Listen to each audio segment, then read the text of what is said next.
Hello and welcome to Inbox. We've got a great show for you. I'm Anthony. I'm Ethan. We are going to take you on a train trip back into history and share a man's passion for the sea. And I'm Abdulaziz. We begin with a story about modern gold rush, just like the miners of 1848 who discover unimaginable wealth from rocks.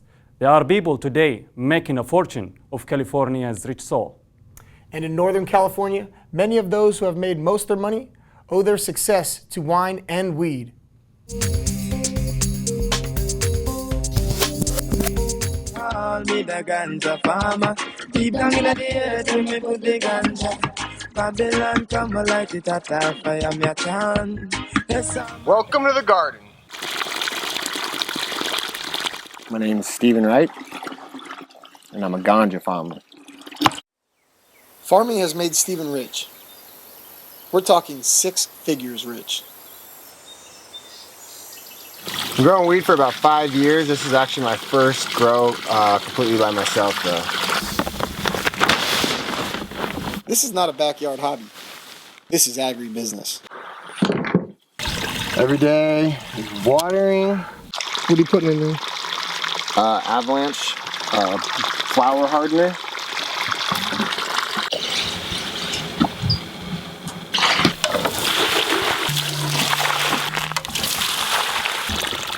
Staking them, which is the bamboo. The bamboo poles help to bend the plant out, and the cages help to hold it out farther and allows it to grow more. Depending on the time of the year, stripping, which is deleafing the plants. Basically, you always want to clean out any dead leaves, any extra leaves that are blocking the plant from getting its sun. Stephen's farm is about the size of a football field. He's been working hard for the last 6 months. But come harvest, it's payday. A tree of this size is about 2 pounds, which is roughly $6,000 on the street. There are 86 plants here. If each plant successfully yields 2 pounds of weed each, Stephen will be $500,000 richer. Deep down in the earth, we me put the ganja. Babylon come and light it at a fire, me a chant. In California, weed is a $14 billion business. In shops, it can sell for $350 an ounce or more. That's a lot of money, but there's even more demand. Most of the weed grown in California is quickly bought up in the state. Whatever is left over can sell for a higher price in the rest of the country. What goes with California weed? How about a little bit of California wine? Known for being amongst the best wines in the world, now it's getting bigger than ever. California's wine industry is 10 times bigger than weed, earning $125 billion in 2013. California is by far the most important state in the U.S. as far as wine production. It is number one by volume and reputation in the U.S. 90% of all American wine comes from California. We're in the beautiful Livermore Valley in Northern California, one of America's original wine growing districts. Livermore Valley has a unique climate that really supports high-quality vineyards. The mix of cool air from the bay and the warm air from the Central Valley is perfect for growing grapes. It takes about 3 years for a new vineyard to really produce a good quality, usable crop of grapes. Enology, the process of making wine. Winemaking an art and a science for sure. Premium grapes from these vineyards translate to $300 a bottle. Big business comes with big risks. Wine and weed both have one in common. The climate. Weather is always going to be our number one concern. It needs water and good availability of light. 2011, it rained near harvest. We lost a significant portion of our crop to water damage. 2 rainstorms, but we've also been in a drought. We've had a little bit of problem with mold. You always want to try to get as much out of it as you can so it doesn't develop further. Growers can't control the climate, but with more knowledge of their crop, they face fewer uncertainties.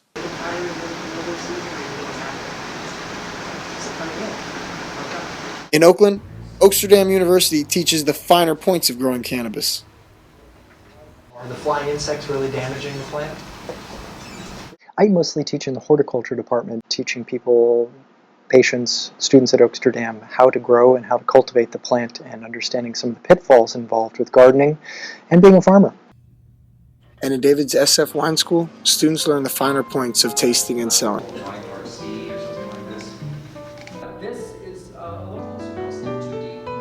They're geared toward people who are trying to get into the wine industry or enhance their career.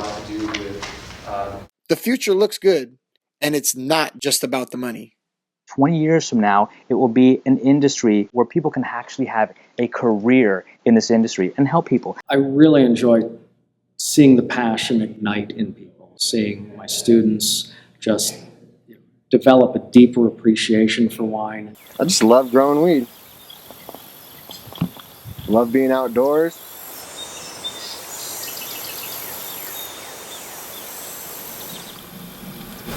For Stephen, it's about the outdoors, doing what he loves.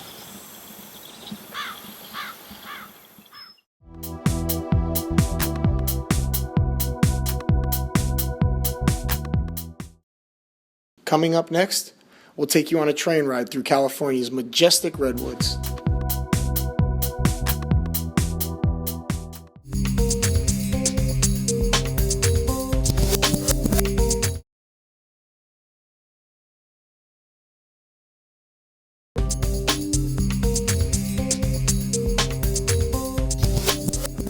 You don't look good, my friend. Tell me what's wrong.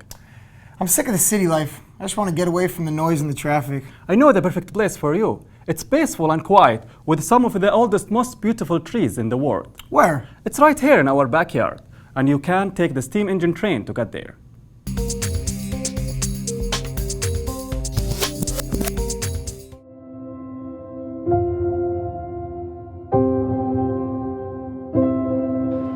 Sometimes, modern city life is just too much.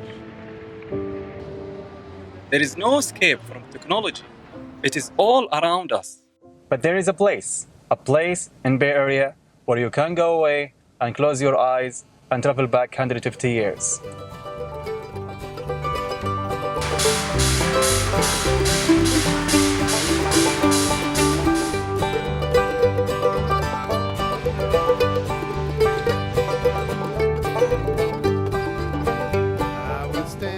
A time when there was less noise and steam was used for power.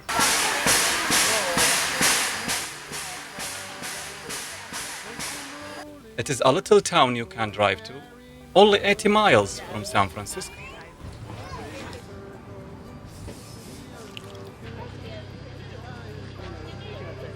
Roaring Camp is hidden in the Santa Cruz Mountains. Population 4,057, but it increases every weekend when thousands of visitors arrive. Many ride the old-fashioned railroads that go through redwoods all the way to Santa Cruz Beach.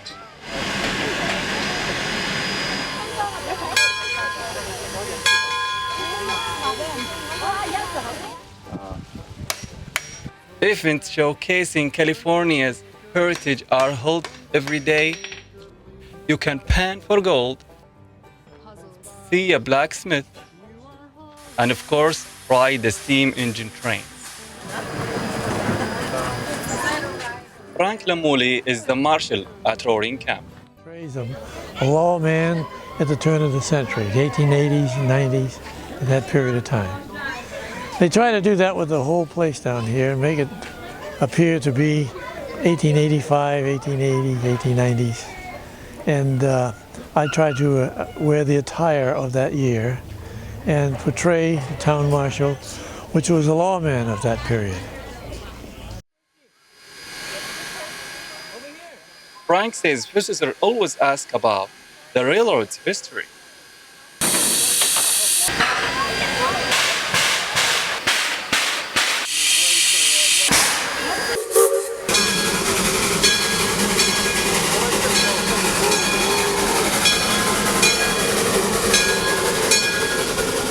Norm Clark, the founder of this place, went to Hawaii and found this steam engine retired on a plantation, brought it back here, renovated it, cleaned it all up, and put it into service. And another steam train came from the middle of the country, and another steam train came from the southern part of the country.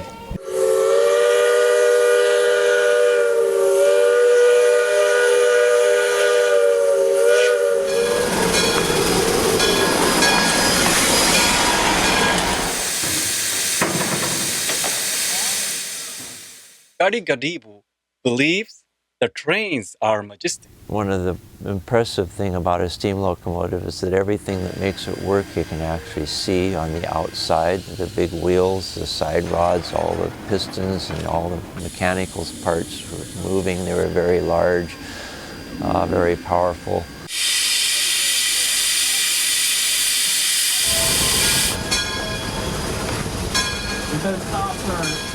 Our trains don't go very fast. The steam trains climb very steep hills and they're gear driven, so that when they're geared down they only go maybe 3 to 5 miles an hour.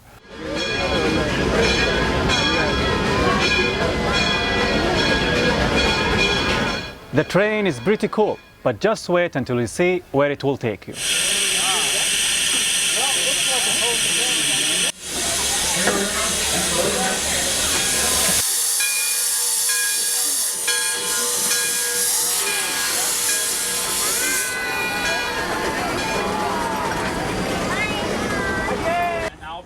The ride to Roaring Camp takes just 90 minutes.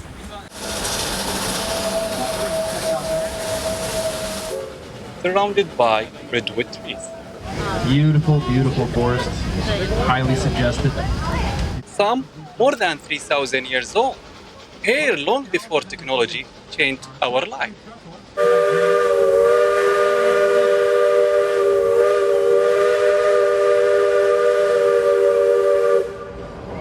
When the trains go through the redwoods, it's just beautiful. The trees are so tall and thick, and they almost don't fit. You know, the train can hardly get through the trees. Some of them are so close.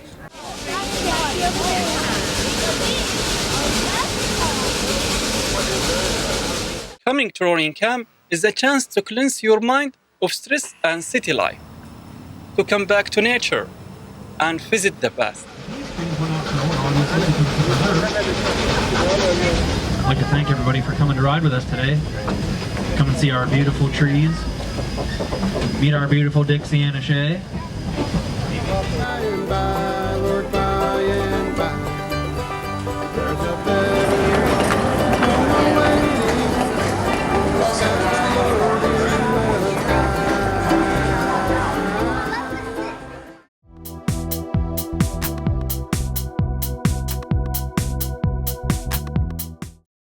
You don't want to miss our next story, a man's passion for boats and how he has built a beautiful life.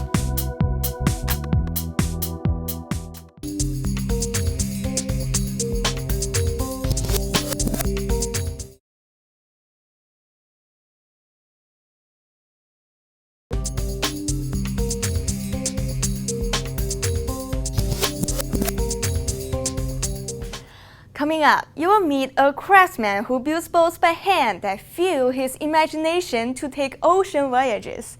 I'll take you to his workshop to see his newest creation.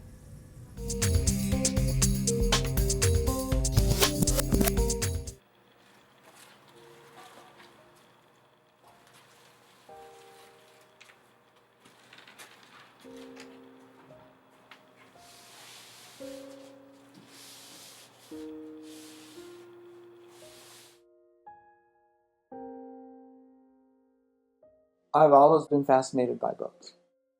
We'd go back in the summer in the 50s. They'd have a rowboat or a sailboat available for us to use. And I was probably in the 7th grade, and I would just fall in love. You cannot predict falling in love. And when you do, you do.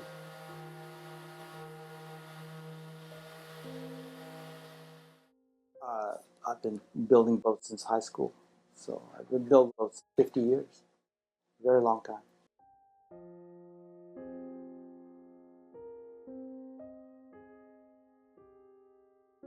I definitely want to build boats.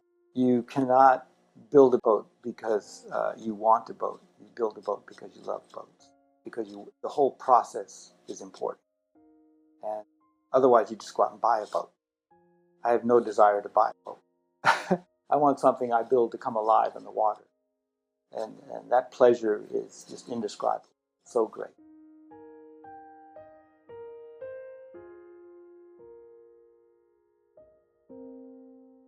I actually just mainly learned on my own. In a way, I had a mentor, Bill Grunwald, up in Davenport, built wooden boats. And I would go to his shop, and we'd sit around his stove and have lunch and stuff. But I can't say he taught me so much, but he gave me an example of life. And that's almost more important than learning how to build a boat.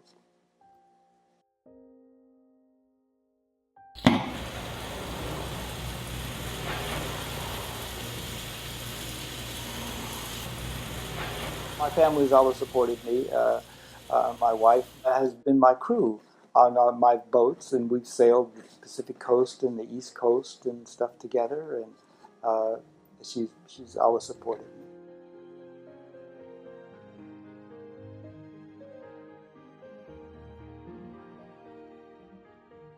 Well, Jeff and I got married in July of 1969. We've now been married 45 years.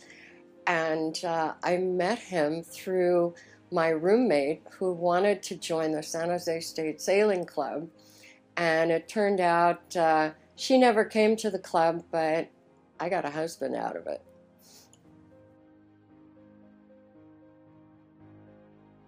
I support Jeff doing what he loves in life, building boats, his art, and I'll never stop doing that.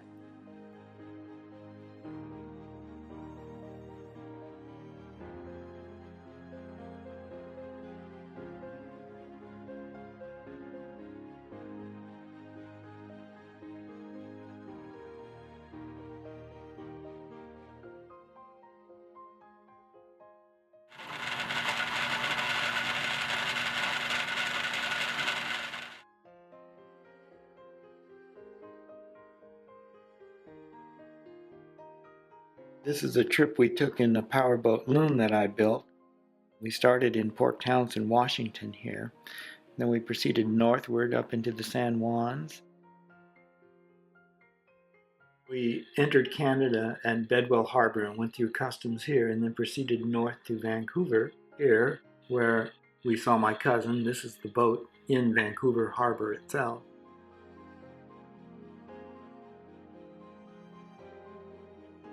This is a picture from the 50s. I'm about 7 years old in the car here, and my brother Mike is working on the car, and my brother Bill is watching us. And I think we've always liked working with our hands, building things from very young.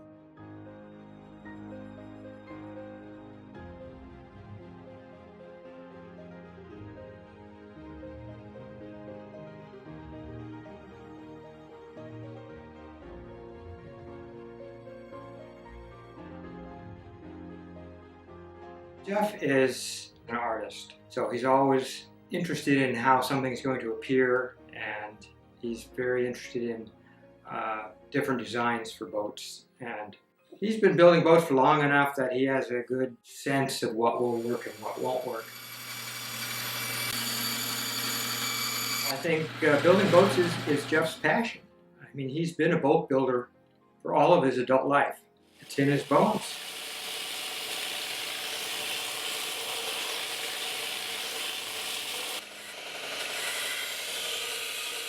I think I'm driven to keep building boats for several reasons, but I think the primary reason is that I always believe that happiness is doing something difficult well, and building a boat gives me that happiness.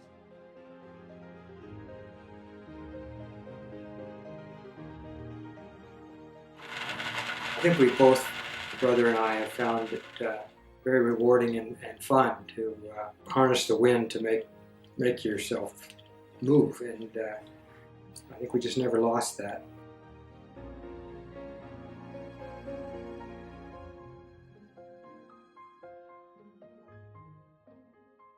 I'm sure I'll keep building boats until I just physically can't build them anymore.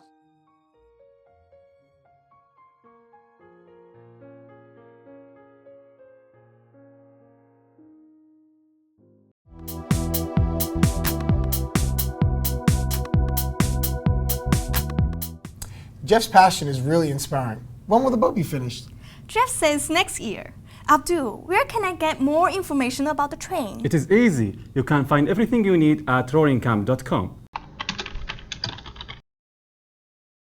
We hope you enjoy our show. Thanks for joining us. From all of us at Inbox, we'll see you next time.